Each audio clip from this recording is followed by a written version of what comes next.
¿Alguna vez seguramente has escuchado hablar esta expresión que el que peca contra el Espíritu Santo no le será perdonado de ninguna forma?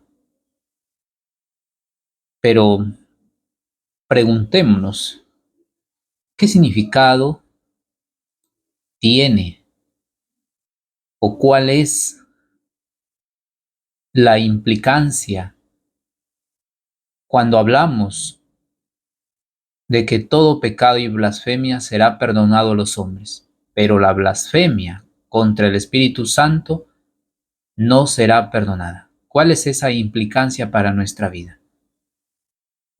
Por eso quisiera compartirte en este video una pequeña reflexión que nos lleve a determinar básicamente en qué consiste o cuáles son esos aspectos que hacen parte de este pecado, el blasfemar contra el Espíritu Santo. Mateo 12:32 ya nos dice: por eso les digo, todo pecado y blasfemia se perdonará a los hombres, pero la blasfemia contra el Espíritu no será perdonada.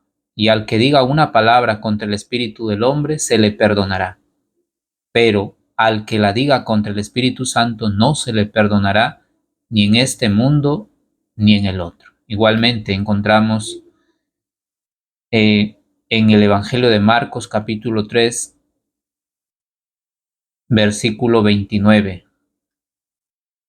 Así también en Lucas 12:10 encontramos estas palabras. Ahora, hay que reconocer que son palabras de Dios, pero que en su formulación nos impresiona. Y ese misterio hay que saber interpretarlo, intentar profundizar en él. Decía el Papa San Juan Pablo II en la encíclica Dominum et Vivificantem lo siguiente: ¿por qué la blasfemia contra el Espíritu Santo es imperdonable? Se hace esta pregunta su santidad, el Papa Juan Pablo II, San Juan Pablo II. Luego también dice: ¿cómo es posible que la blasfemia contra el Padre o contra el Hijo es perdonable y contra el Espíritu Santo no? ¿Cómo entender eso? Y al respecto, Santo Tomás de Aquino responde: se trata de un pecado irremisible según su naturaleza, en cuanto que excluye aquellos elementos gracias a los cuales se da la remisión de los pecados. Es decir, no tienen perdón porque consiste en excluir aquello que hace posible el que los pecados sean perdonados, que es el arrepentimiento. Así pues, lo específico del pecado contra el Espíritu Santo consiste en lo siguiente: en la impenitencia, el rechazo de la conversión, en la dureza del corazón. Y eso es imperdonable. San Juan Pablo II, haciendo una exégesis más profunda, dice: no consiste en el hecho de ofender con palabras al Espíritu Santo. Es decir, no consiste en el acto de afirmar o negar la presencia del Espíritu Santo, ni tampoco en referirnos con calificativos como si se tratase de palabrotas feas, sino más bien el sentido de actitud de soberbia. Esto hay que tenerlo claro. ¿Cuántas veces nos llenamos de esa actitud de soberbia rebelándonos contra el Espíritu Santo? Y aquí tiene que ver con la actitud de corazón. Es decir, rechazamos ese plan de salvación que ofrece al hombre por medio del Espíritu Santo, que actúa por medio del sacrificio de la cruz. Todos nosotros hemos sido creados, pero, pero en esa libertad hay un misterio del respeto que Dios tiene. Es decir, Dios respeta efectivamente nuestra libertad, en cuanto que puede el hombre rechazar o aceptar la salvación de Dios. Por eso la condenación es posible, y no por falta de misericordia de Dios, sino porque en el misterio de la libertad del hombre se llega a rechazar muchas veces esa misericordia que Dios ofrece a sus hijos. Por eso es que la Iglesia Católica en el Catecismo lo define la condenación eterna como la autoexclusión del hombre de la misericordia de Dios. San Agustín tiene una frase muy famosa que dice: el que te creó sin ti, no te salvará sin ti.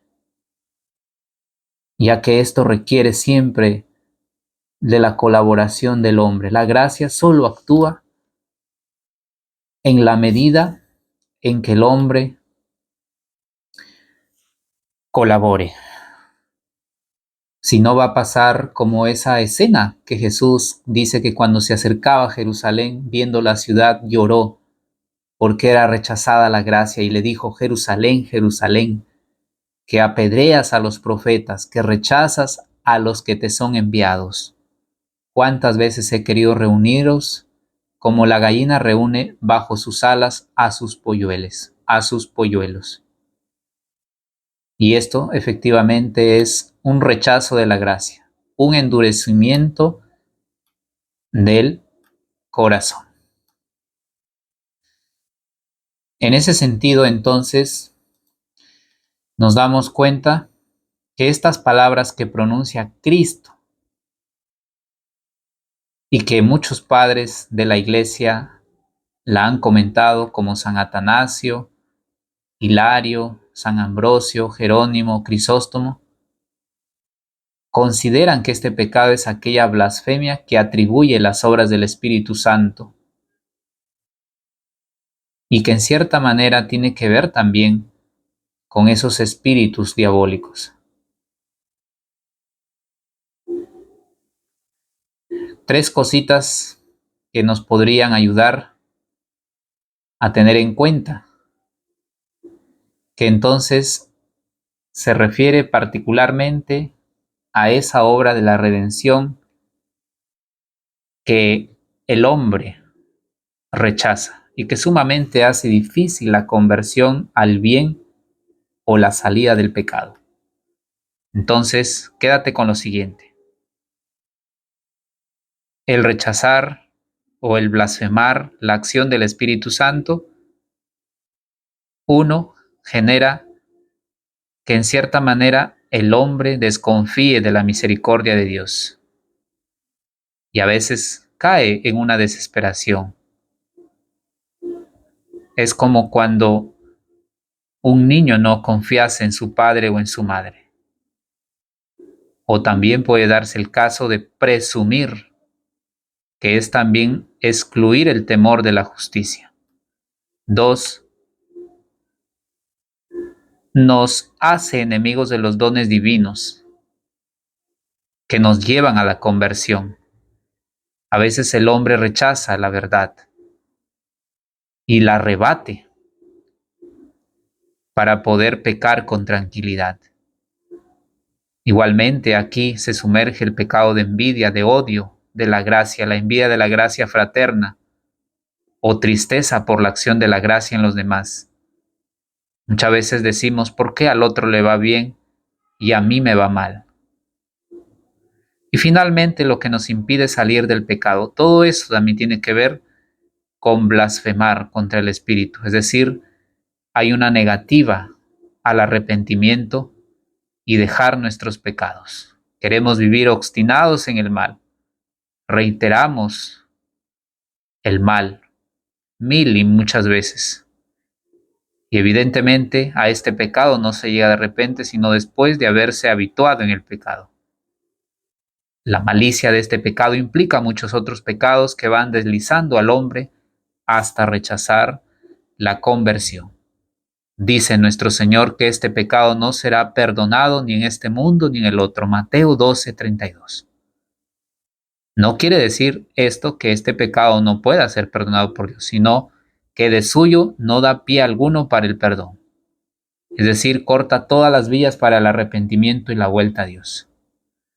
Lógicamente sabemos que nada puede cerrar la omnipotencia y la misericordia divina, que puede causar la conversión del corazón más empedernido, así como puede curar milagrosamente una enfermedad mortal.